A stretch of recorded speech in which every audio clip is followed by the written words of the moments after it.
So I get a lot of emails from people asking whether it's worth it to train in boxing even though they are nowhere near a gym. Or I get emails from people who are on the fence about starting up boxing because of their lifestyle, because of their current situation. They're not sure whether they should get started.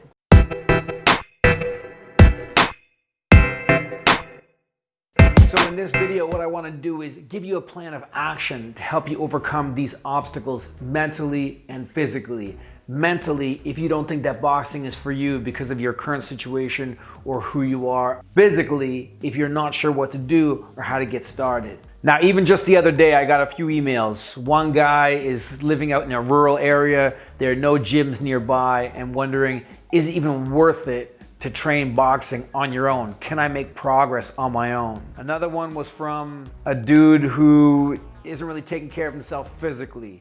Smokes, drinks, watches a lot of television, but is thinking about a charity event and is wondering, really, is it worth it? How he should get started. Another one was from a single mom who never believed that she could get into boxing, and now she's training and into it and loving it and wishing that she had done it a long time ago. Once you're able to get yourself going, get that momentum going, then you can start to reap the benefits. And the whole thing is that we are at our happiest when we're making progress. Progress is the key. You don't have to be a champion, you don't have to be a pro, and boxing might be one of those ways that you want to make that progress mentally and physically. You feel that boxing is going to give you that feeling you're looking for, and in many ways I think it will. The trick is how to overcome the mental and physical obstacles that you're facing, also the logistical obstacles if there are no boxing gyms in your area. And this is a problem that I faced as a teenager when I first wanted to start boxing, and there were no boxing gyms in my neighborhood.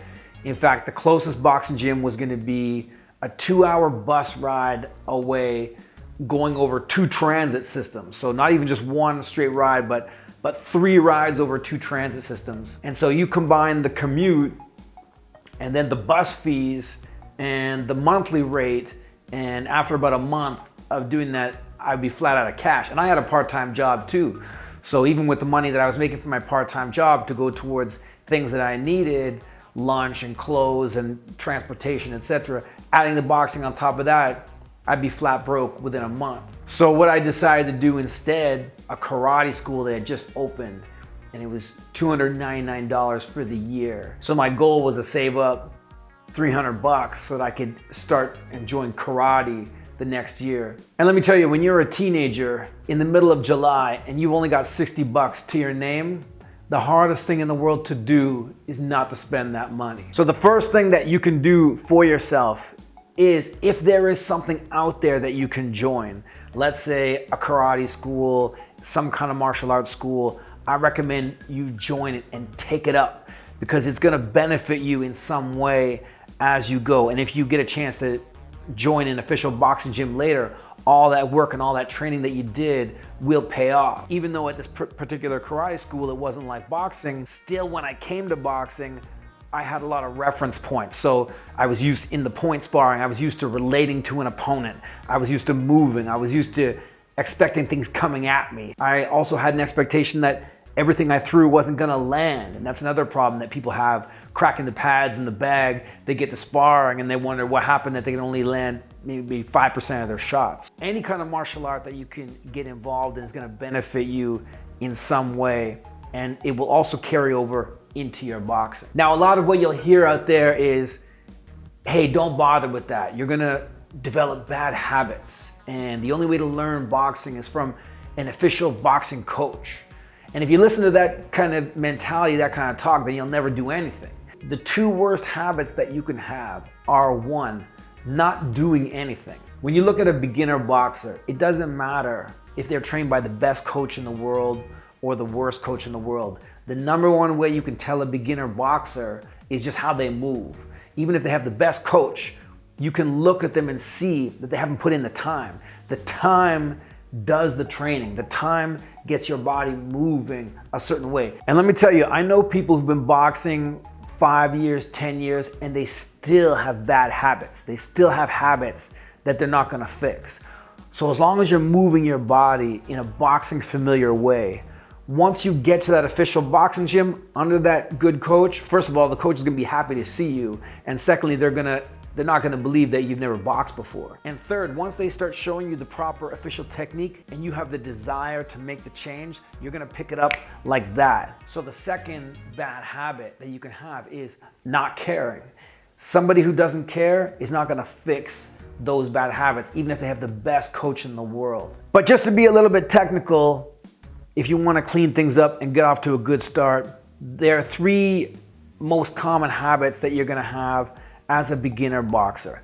Number 1 is that when one punch goes out, the other hand is down. This is the most common one. Punch, punch, the other hand is down. So dropping your hands when you punch. The second most common bad habit that you can develop is not twisting the body at the shoulders and hips when you punch. And the third most common bad habit is leaning when you punch, like so, leaning forward. So if you fix the not dropping your hands, pivot and rotate at the hips and waist, and not leaning, you've got about 80% of bad boxing habits fixed right there. And again, the key is just to pay attention to them, keep your mind on them. Okay, so now for a basic program to get you started in case you really got nothing going for you. There are no gyms in the area. You are a broke, couch potatoing, mentally limited, physically unathletic, non-boxer. And you're wondering, how am I gonna get started? All the odds are stacked against you. The first thing to do is make it easy on yourself. Don't worry about going pro. Don't worry about when you're gonna have your first fight. Don't worry if a gym is gonna pop up in your area. The first thing that you need to do is take some kind of action. So let's go over the steps right now for taking action. All right, first step, easy enough. Watch some boxing. Find a boxer or a few boxers that you like, that inspire you. For me, those 2 boxers were Mike Tyson and Rocky Balboa. The Rocky movies, I would say they are also a great start because they get to the emotional side, the psychological side of boxing. Even though the boxing isn't really legit in those movies, the psychological and emotional component is very real. The challenges are very real. So I would say start with Rocky 3 because that's one of the most fun and interesting to watch. Rocky 1 is gonna be a bit slow if you don't already love the story. Rocky 3, Rocky 4, then Rocky 1. Watch boxing matches on YouTube. Find boxers that inspire you in some way, either by the way they conduct themselves, by their skill, boxing style. Pacquiao, Mayweather, Tyson, Hagler, Roberto Duran, Sugar Ray Leonard, Lomachenko, GGG. There are so many good boxers out there to watch. Hopkins, so many good boxers. Roy Jones Jr., so many good boxers out there to watch that you can be inspired by. Because boxing in a big way engages the imagination.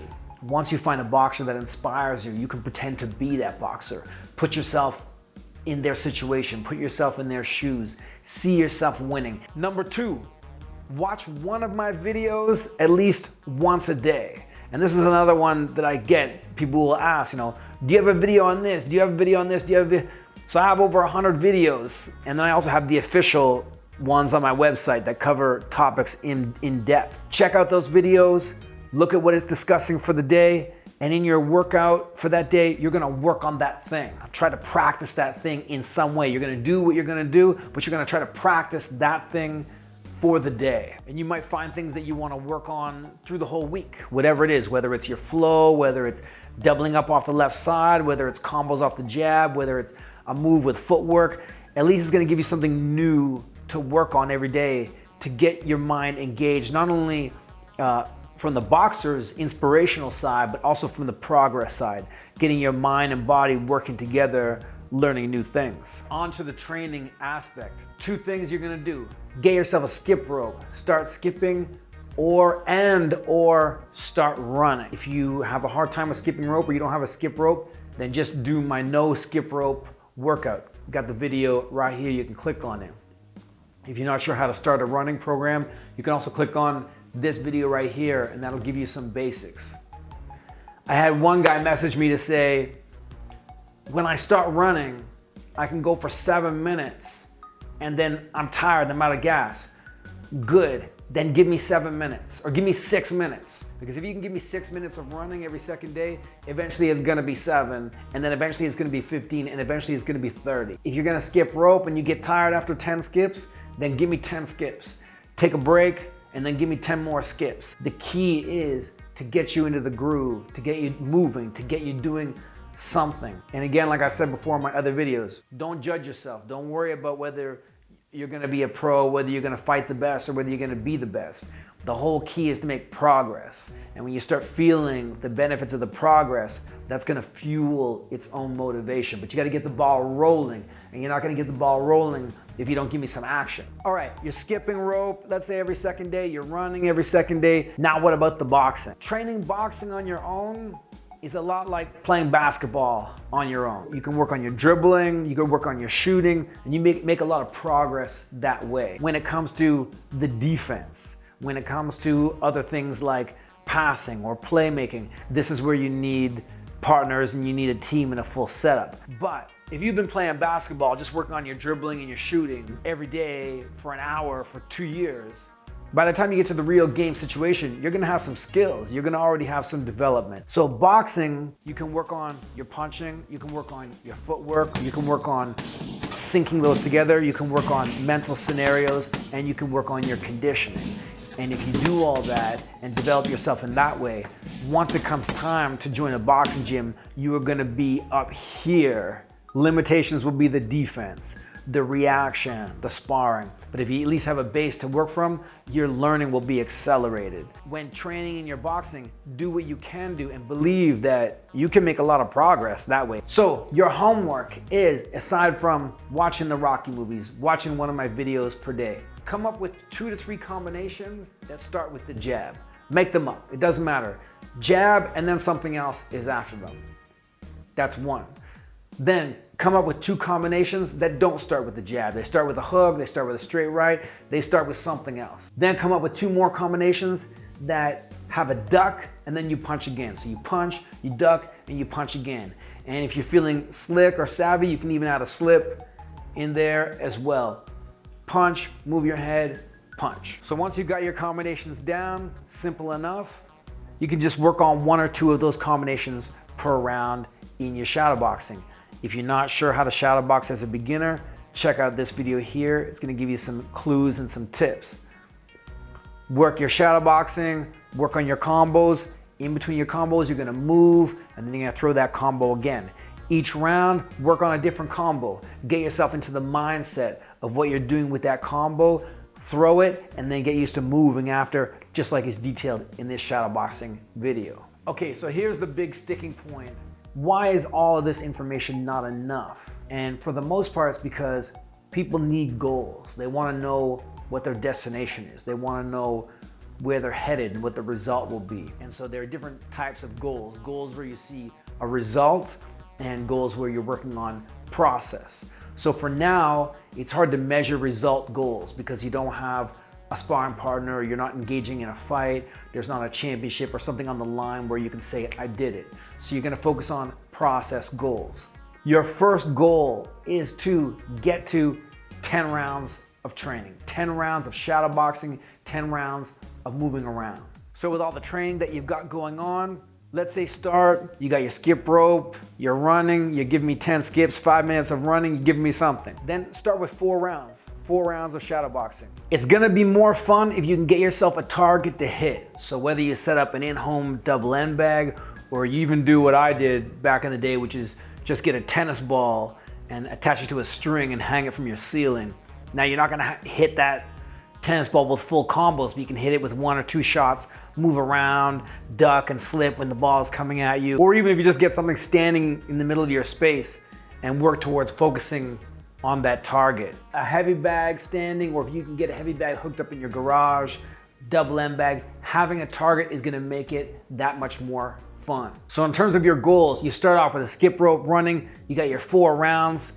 Now, what are you progressing to? How do you know when you're good or good enough? I mean, there are so many factors, but here's a great benchmark that you can go with, that you can build and work towards, that is not gonna necessarily come easy to you. So during one of your shadow boxing rounds, decide that this is gonna be a very fast paced, full out round. Let's say you've been training for a couple of weeks. Now you're gonna film that one round. And during that one round, you're gonna try to throw as many punches as you can while working your combos, moving around with footwork between your combos. So you're not just gonna punch nonstop. You're gonna try to punch in your combos, move a little bit, punch again. So you're kind of breaking it up. If you can give me 8 rounds at that pace, that's a great benchmark to work towards. You could probably get up to that level in about 2 to 3 months. If you want something more official, 8 rounds at 200 punches or more per round is a great shadowboxing high intensity pace. You could probably get there within 3 to 4 months. I mean, if you force it, you could probably get there within 1 month, but you want to keep the quality and keep the flow and not exhaust yourself where you absolutely hate this. If you can get 8 rounds at high pace of shadowboxing, that's gonna have a lot of fitness carryover for when you sign up for a real boxing gym. And from there, you have an excellent base to build from. Also, it'll be much easier to assess where you are in terms of the other boxers around you, and you'll be able to increase the intensity or the volume in order to get yourself up to that level. You'll already be at a decent level. So there are a lot of reasons why you would hesitate to get involved in boxing. They are all right up here, right in your mind. Whether you are not near a gym or whether you've had a lifestyle that you don't think is suitable to starting up boxing, whether you haven't been taking care of yourself, whether there is a social narrative that is limiting you mentally, whether you feel like you're too old or whether it's your situation. All I gotta say is to start small and do something and try to take on some of the things that I've suggested in this video. Watch boxers who inspire you. Watch my videos. Give me the minimum that you can and stick with it, whether it's just a little bit of an ab workout, running and skipping, and some shadow boxing. You're gonna start to feel good just from making progress. You don't have to make any declarations up front. You don't have to declare that you're gonna have a fight or that you're gonna join a gym or that you're gonna get started. Don't declare anything. The key is just really to start doing, and all you really need is a little bit of space, a little bit of thought and imagination, and just the will to do it or the desire to do a little bit. Find some music that you love to move to and put that music in the background while you're training. Music is definitely gonna help move you and get your energy flowing. But with all that being said, hopefully the advice in this video helps you get going. Hopefully it helps you see the progress that you want to see, and that progress fuels more motivation and gets you to where you want to be, because I guarantee you that the progress alone is reward in and of itself. All right, thanks for watching, guys. Peace. You know the thing down there, the bell, subscribe button, click on that. Make sure to check out my shop at precisionstriking.com for a whole bunch of gear, videos, and all that. Also, don't forget, New York City, April 1st. If you're in the area and you can make it out to my seminar, then check it out. And if you can't be there, then the video will also be available. All right, thanks for watching.